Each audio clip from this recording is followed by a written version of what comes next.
بیٹا وہ گلیاں بھی روتی ہیں جن میں تو کھیلا کرتا تھا، پر اب فکر کی بات کوئی نہیں، اب کوئی پریشانی نہیں، میں پیسے لایا ہوں تجھے لے جاؤں گا۔ نبی پاک صلی اللہ علیہ وسلم نے دیکھا نا جب باپ بیٹے کی گفتگو ہو گئی، آنسو بہہ گئے، بوجھ ہلکے ہو گئے، تو میرے کریم نے فرمایا زید اگر تم چچا کے ساتھ والد کے ساتھ جانا چاہو تو میری طرف سے اجازت ہے، تم جا سکتے ہو۔ یہ لفظ کہے تو جناب زید دوڑ کے حضور کے قدموں میں آ کے بیٹھ گئے، حضور کے قدموں میں بیٹھ گئے، اور گویا فاضل بریلوی علیہ رحمہ نقشہ بیان کرتے ہیں، کہنے لگے تیرے قدموں میں رہوں غیر کی ٹھوکر پہ نہ ڈال، میں جھڑکیاں کھاؤں کہاں چھوڑ کے صدقہ تیرا، اور تیرے قدموں میں جو ہے غیر کا منہ کیا دیکھے، کون نظروں پہ چڑھے دیکھ کے تلوا تیرا۔ کہنے لگے حضور میں نے نہیں جانا، میں یہیں رہوں گا۔ چچا اور باپ نے دیکھا تو کہنے لگے بیٹا تو غلامی چھوڑ کے نہیں جائے گا، تو ملازمت چھوڑ کے بادشاہی میں نہیں جائے گا۔ تو آپ کے والد کو آپ فرمانے لگے ابا جی ذرا 2 گھڑیاں یہاں رہ کے تو دیکھیں، یہاں 2 گھڑیاں رہ کے تو دیکھیں۔ فرمایا یہاں ملازموں کا وہ اعزاز ہے جو شہزادوں کا ہوا کرتا ہے، یہاں خادموں کی وہ عزت ہے، اور پتہ پھر ان کو مقام کیا ملا، یہ واحد شعبیاں جن کا نام اللہ نے قرآن پاک میں بیان فرمایا ہے، نام اللہ نے قرآن مجید میں بیان فرمایا۔ حضور کا اپنے غلاموں کے ساتھ جو تعلق تھا، اپنے ملازموں کے ساتھ جو رشتہ تھا، بڑا آدمی آتا ہے نا، بڑا آدمی تو لوگوں کی سانس سوکھ جاتے ہیں، اٹھ کے ملتے ہیں، بڑا کچھ کرتے ہیں۔ مزدور آتا ہے تو لوگ اوے کہہ کے پکارتے ہیں، ان کو خبر ہی نہیں کہ اس شخص کا اعزاز کتنا ہے۔ حضرت انس بن مالک رضی اللہ تعالیٰ عنہ فرماتے ہیں میں چھوٹا سا تھا، میری اماں مجھے حضور کے گھر چھوڑ گئی، میں نے 10 سال نوکری کی نبی پاک کی۔ کتنے سال بولیے؟ 12ویں دن لوگ کہتے ہیں بس بھائی ختم ہو گیا، اب فرینکنس ہو گئی ہے، اب جو مرضی تیرے ساتھ کریں گے۔ 10 سال نوکری کی میں نے، لیکن جناب انس فرماتے ہیں نبی پاک نے کبھی مجھے اف تک بھی نہیں کہا تھا، اف تک بھی نہیں کہا تھا، اف تک بھی۔ حضور نے بھیجا جاؤ فلاں آدمی کو بلا کر کے لاؤ۔ حضرت انس بن مالک رضی اللہ تعالیٰ عنہ فرماتے ہیں میں بلانے گیا، بچہ تھا چھوٹا سا، رستے میں بچے کھیل رہے تھے تو میں ان کے ساتھ کھیلنے لگا، محو ہو گیا، مجھے پتہ ہی نہ چلا وقت کا۔ حضور نے جب مجھے بھیجا تو فرمایا جلدی جانا اور جلدی آنا، اب مجھے خبر ہی نہیں، بڑی دیر ہو گئی۔ حضور وہاں انتظار کر کر کے خود تشریف لائے، کہتے جب نبی پاک آئے تو میں بچوں کے ساتھ کھیل رہا تھا، حضور نے جب مجھے کھیلتے ہوئے دیکھا، میری اچانک نظر پڑی تو میرے ہوش اڑ گئے۔ حضور نے تو کہا تھا جلدی آنا، اور میں یہاں کھیلنے لگا، یہاں اتنا الجھا کہ مجھے خیال نہیں رہا کس کام آیا ہوں۔ حضرت انس فرماتے ہیں میں ڈرنے لگا، جیسے جیسے حضور قریب آتے میری ٹانگیں کانپتی۔ فرماتے ہیں جب نبی پاک قریب آئے تو قربان جاؤں معصوم آمنہ کے، فرماتے ہیں حضور نے میری گردن پہ تھپکی دی، اور حضور نے ہنس کے فرمایا او بھائی لگتا ہے تو کھیل میں گم ہوا ہے تو تجھے یاد ہی نہیں رہا میں نے کس کام بھیجا تھا، تجھے یاد ہی نہیں رہا۔ کہا یا رسول اللہ صلی اللہ علیہ وسلم میں بھول گیا تھا، میں ابھی جاتا ہوں۔ کیا انداز ہے، کیا شفقت ہے، کیا رنگ ہے، حضور میں ابھی گیا اور ابھی آیا۔ نبی پاک نے فرمایا نہیں یار تو کھیل میں خود ہی چلا جاتا، تو کھیل یہاں میں خود جاتا۔ یہ اعزاز، یہ فضیلت، یہ درجہ کس نے ذروں کو اٹھایا اور صحرا کر دیا، یہ کس نے قطروں کو ملایا اور دریا کر دیا، یہ کس کی حکمت نے یتیموں کو کیا در یتیم اور غلاموں کو دنیا بھر کا مولا کر دیا، یہ کس نے اتنا۔ میرے بھائی مزدور کو حضور نے اعزاز دیا، نبی پاک اپنے ہاتھ سے کام کرنے والے کے ساتھ اس نے سلوک کرتے، محبت کرتے، پیار کرتے۔ ایک بوڑھی اماں تھی جو مسجد میں جھاڑو دینے کی مزدوری کرتی تھی۔ کیا کام کرتی تھی؟ دعا کریں اللہ ہم سب کو مسجد کی صفائی کی توفیق عطا فرمائے۔ بوڑھی اماں تھی، مسجد کی صفائی کرتی تھی، نوکری کرتی تھی، بیمار ہو گئی، بخاری شریف میں موجود ہے۔ اللہ کے محبوب صلی اللہ علیہ وسلم روز تیمارداری کرنے جاتے، ایک وقت ایسا آیا کہ دن میں 2 مرتبہ حضور تیمارداری کرنے جاتے۔ ایک شام نبی پاک نے فرمایا اس کا انتقال ہو جائے تو مجھے اطلاع کرنا۔ صحابہ کہتے ہیں رات کے وقت ان کا انتقال ہوا، ٹھنڈ کا موسم تھا، ہم نے حضور کو تکلیف دینا مناسب نہ سمجھا، ہم نے دفن کر دیا۔ سویرے اللہ کے حبیب نے پوچھا تم نے مجھے اطلاع کیوں نہیں دی؟ حضور سردی بڑی تھی۔ کون جاتا ہے مزدوروں کے جنازوں میں؟ کون جاتا ہے مزدوروں کے جنازے میں؟ یہاں تو اب جنازے بھی سیاسی ہو گئے ہیں، اب تو کوئی بہت بڑا امیر آدمی فوت ہو جائے تو وہاں رش ہوتا ہے، وہاں رش ہوتا ہے، غریبوں کا تو جنازہ بھی کوئی نہیں پڑھتا۔ حضرت جناب سیدنا ابو ہریرہ رضی اللہ تعالیٰ عنہ فرماتے ہیں حضور نے فرمایا مجھے اطلاع کیوں نہیں دی؟ تمہیں اس کے اعزاز کا نہیں پتا؟ وہ مزدور تھی مسجد میں جھاڑو دیتی تھی، تم نے خبر ہی نہیں دی؟ حضور وصال ہو گیا، فرمایا چلو مجھے بتاؤ قبر کہاں ہے؟ حضور سارا کچھ جانتے ہیں لیکن یہ ساری تمہید اس لیے بیان کی کہ ایک مزدور کی شان واضح ہو جائے۔ فرمایا بتاؤ قبر کہاں ہے؟ صحابہ کہتے ہیں ہم قبر پہ لے گئے تو میرے نبی نے فرمایا صفے بناؤ میں دوبارہ جنازہ پڑھاؤں گا۔ میں دوبارہ جنازہ نہیں ہو سکتا، اس وقت ہو سکتا ہے جب وارث نے نہ پڑھاؤ، پھر دوسرا جنازہ جائز ہے۔ وارث نہ پڑھے تو اس سے پہلے 20 جنازے بھی ہو جائیں تو جب وارث پڑھ لے پھر دوسرا جنازہ نہیں ہو سکتا۔ حضور نے دوسرا جنازہ اس لیے پڑھا ہے کہ حضور اپنی ساری امت کے وارث ہیں، نبی پاک ساری امت کے وارث ہیں۔ فرمایا پر بناؤ صفے میں جنازہ پڑھاتا ہوں۔ مزدور کو اعزاز دیا، پیار کیا۔ حضرت عبد الرحمن ابن عوف رضی اللہ تعالیٰ عنہ فرماتے ہیں ایک دن میرا دل کیا تھا کہ میں غریب ہو جاؤں۔ کیا ہو جاؤں؟ آپ اپنے لیے دعا نہ کریں لیکن حضرت عبد الرحمن ابن عوف کے الفاظ تو دہرائیں۔ وہ کیا کہہ رہے ہیں کہ میرا دل کرتا تھا میں اللہ ایک دن میرا بڑے امیر آدمی تھے نا، صحابہ میں سب سے زیادہ امیر، فرمانے لگے ایک دن میرا دل کیا میں غریب ہو جاؤں، غربت پسند کر لوں۔ اصل میں غریب کو اپنی شان کا نہیں نہ پتا، اسے جس دن پتہ چل گیا کہ میں غریب کی عظمت کتنی ہے، غریب ہر وقت اپنے آپ کو کوستا ہی رہتا ہے۔ اور میں اکثر کہتا ہوں کہ یہ بڑے کا قصور نہیں کہ اس نے تجھے چھوٹا جانا ہے، یہ تیرا قصور ہے۔ تو احساس کمتری میں کیوں مبتلا ہوا؟ تو نے اپنے آپ کو چھوٹا کیوں جانا؟ تو نے اپنے آپ کو کمزور کیوں سمجھا؟ تو نے کیوں سمجھا کہ میں مزدور ہوں تو میری عزت ہی کوئی نہیں، میرا مقام کوئی نہیں؟ کیوں تو نے ایسا سمجھا اپنے لیے؟ حضرت عبد الرحمن میرے بھائی یاد رکھیں جب غریب کو پتہ چلے میری شان کیا ہے، میرے نبی پاک نے فرمایا میں غریبوں کے بیچ آیا ہوں، میں غریبوں میں رہا ہوں، میرے دائیں بائیں غریب رہتے ہیں، اور قیامت کے دن جب میں جنت میں جاؤں گا تو میرے آگے پیچھے غریب لوگ ہی ہوں گے، میں غریبوں کے ساتھ مل کے جنت میں جاؤں گا۔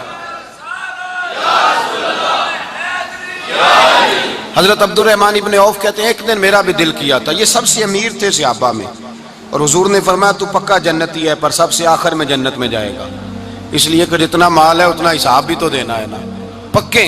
حضرت عبد الرحمن ابن عوف کہتے ہیں ایک دیہڑے دل کیا تھا کہ میں ماڑا ہوتا، میں غریب ہوتا، یہ دل کیا میرا۔ کہا کس طرح؟ فرمانے لگے ایک مزدور صحابی تھے حضرت سعد انصاری نام تھا، وہ حضور سے ملنے آئے، جب انہوں نے ہاتھ ملایا نا نبی پاک سے تو حضور نے ان کا ہاتھ تھام لیا۔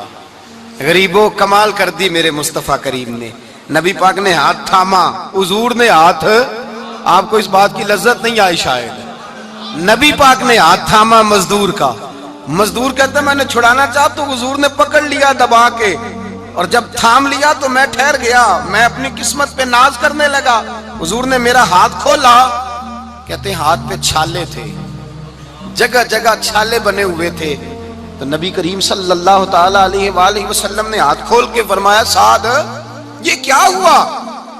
عرض کی حضور غریب ہوں، بوڑھے ماں باپ ہیں، چھوٹے چھوٹے بچے ہیں، بہن بھائیوں کے حقوق ہیں، بیوی کے منہ میں حلال کا لقمہ دینا ہوتا ہے، یا رسول اللہ پھاوڑا لے کے، کئی لے کے، کدال لے کے، بیلچا لے کے مزدوری کرتا ہوں، میدان میں نکلتا ہوں، صبح سے گیا تھا اب آیا ہوں، ہاتھوں میں نشان پڑ گئے ہیں۔ حضرت عبد الرحمن ابن عوف فرماتے ہیں جس کے قدم چومنے کو دنیا ترسے، اس رسول نے سر مبارک جھکایا اور غریب کے ہاتھ کو چوم لیا، نبی پاک نے بوسہ دیا، اور پھر فرمایا کیا؟ فرمایا یہ وہ ہاتھ ہیں جن سے خدا بھی پیار کرتا ہے، محمد مصطفیٰ بھی محبت فرماتے ہیں۔ نبی رحمت علیہ السلام نے فرمایا یہ تیرا وہ ہاتھ ہے جس سے اللہ بھی پیار کرتا ہے اور اللہ کا۔ تو مزدور کو پھر ناز کرنا چاہیے کہ پریشان رہنا چاہیے؟ بولے نا، مزدور کو ناز کرنا چاہیے نا، اس کو اپنا ہاتھ کھول کھول کے دیکھنا چاہیے، اور اسے کہنا چاہیے اللہ نے مجھے وہ ہاتھ عطا فرمایا جس سے رب بھی پیار کرتا ہے، مصطفیٰ بھی پیار کرتے ہیں، اسے تو اعزاز سمجھنا چاہیے، فضیلت جاننی چاہیے، اسے تو ناز کرنا چاہیے اللہ تبارک و تعالیٰ نے مجھے یہ اعزاز دیا ہے۔ کسان جو کھیتوں میں مزدوری کر رہا ہے، وہ مزدور جو کسی فیکٹری میں گیا ہے، رزق حلال کی تلاش میں نکلا ہے، اسے تو میرے بھائی ناز کرنا چاہیے، اسے تو خوش ہونا چاہیے کہ اللہ نے مجھے یہ فضیلت دی۔ ترستے ہوئے غریب، جان بوجھ کے اپنے آپ کو پریشان رکھتے ہوئے لوگ اگر جان جائیں کہ فضیلت کیا ہے، عظمت کیا ہے، اور پھر غلام کے ساتھ سلوک کیا کرنا ہے، ایک یہودی کا بیٹا نبی پاک کی خدمت کرتا تھا اکثر. یہودی کا بچہ، وہ بیمار ہو گیا، روز آتا تھا، چھوٹے موٹے کام کرتا تھا، بیمار ہو گیا. حضور نے فرمایا چلو تیمارداری کرنے چلتے ہیں. کس کی؟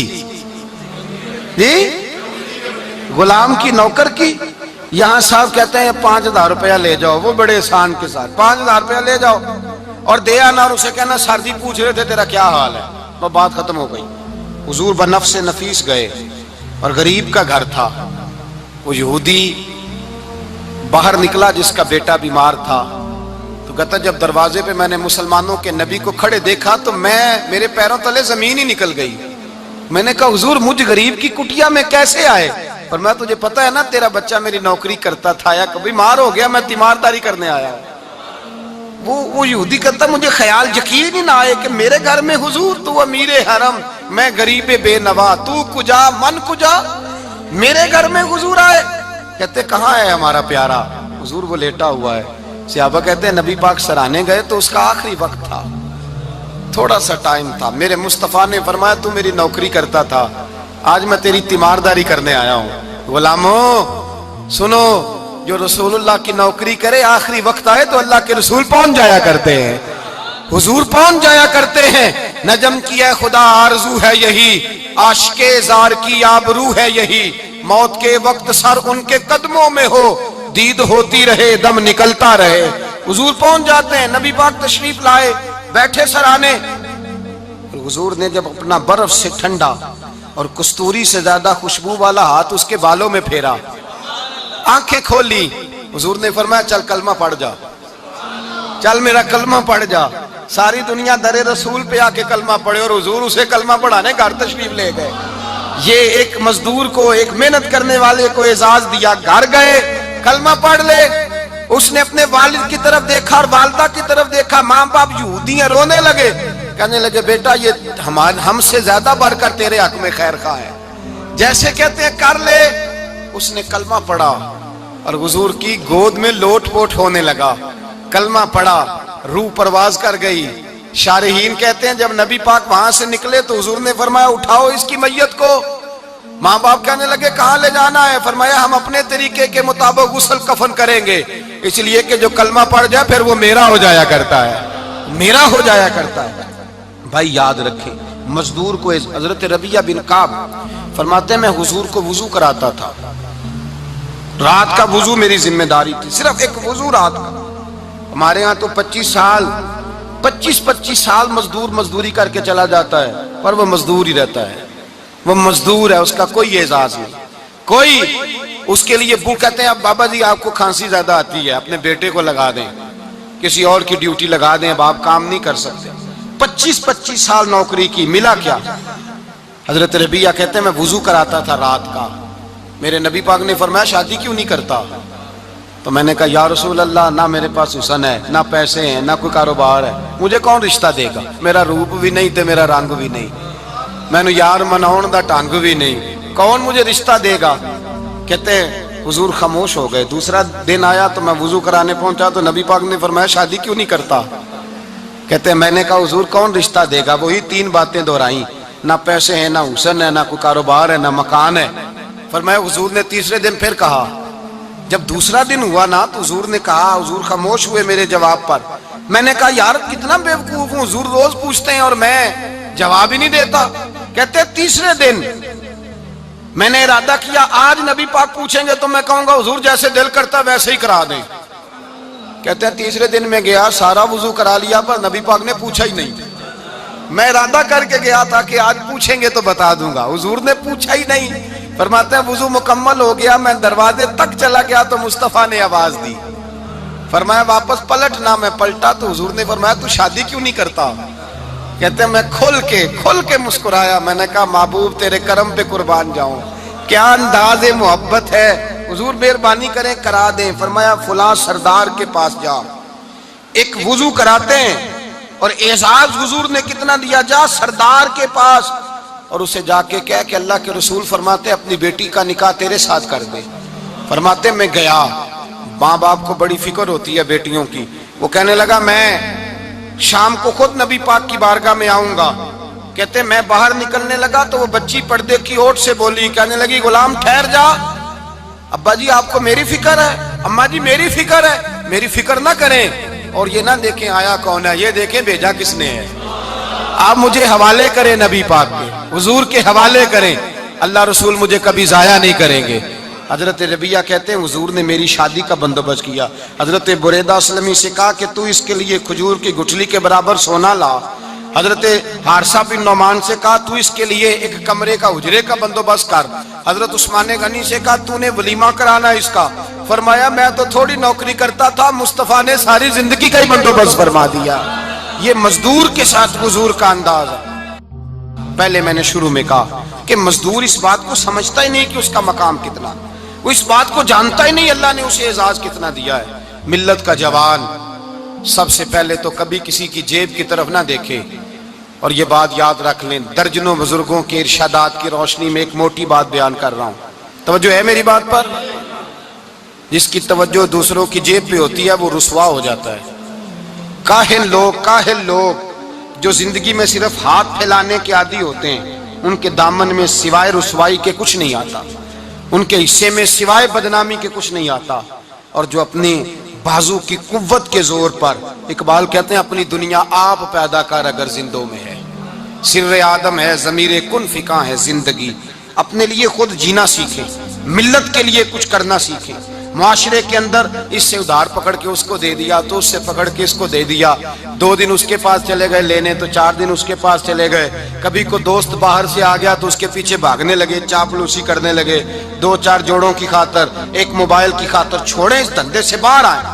میں نے کہا ایک پیشہ برا ہے, ایک پیشہ, اور وہ ہے ہاتھ پھیلانا, باقی کوئی پیشہ برا نہیں. 18 گھنٹے مزدوری کرو, نکلو باہر نکلو, میدان میں آؤ, جدوجہد کرو, مزدوری کرو جب تیرا ہاتھ مزدوری تک جائے. اور یاد رکھو رزق حلال کھانا ہے اور رزق حلال ہی کھلانا ہے.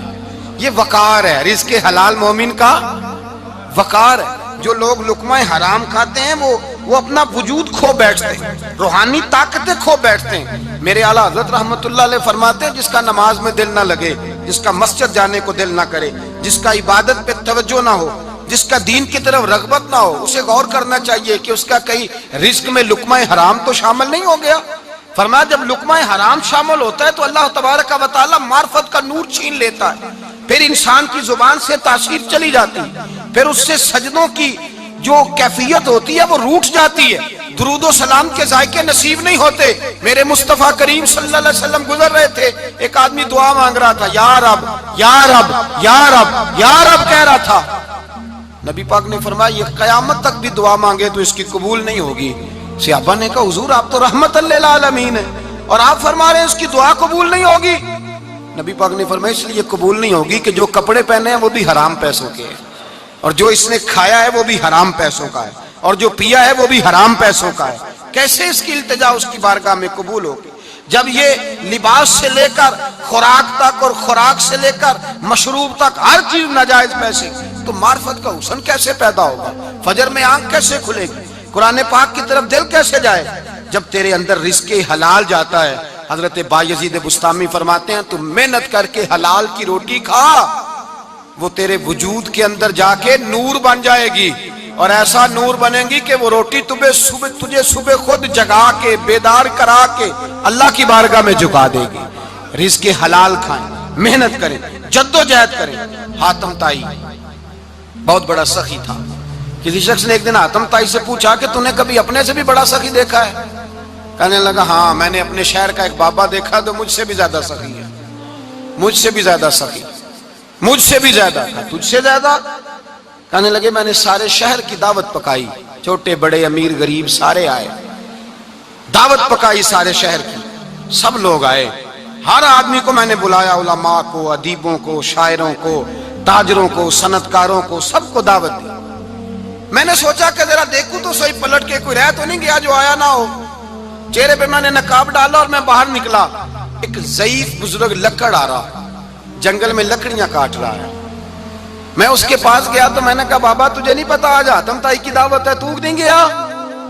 کہنے لگا بیٹا مجھے خبر آئی تھی, اطلاع ملی تھی, پر میں نہیں گیا. تو کیوں نہیں گیا؟ کہنے لگے مجھے ہاتھ کی کمائی کر کے کھانے کا چسکا لگ گیا ہے,